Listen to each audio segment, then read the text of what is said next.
İbad Hüseyinli. Düşman görende bu adı titrer,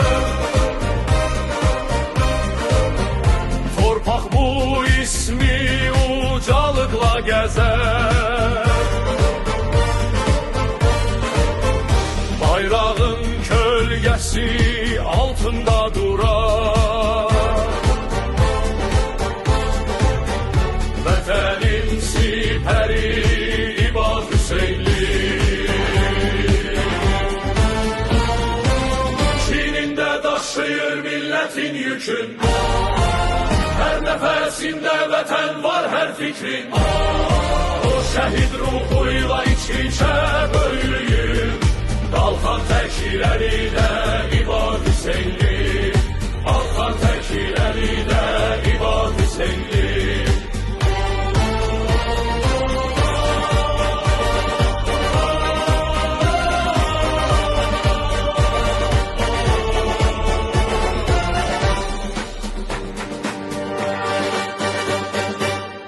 Səngərlərdə adı əfsanə olur, əskərə güvən, düşmənə qorxu dolu.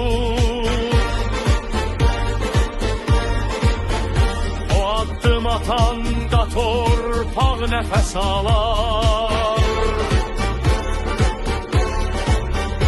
iradə, cəsarət İbad Hüseyinli.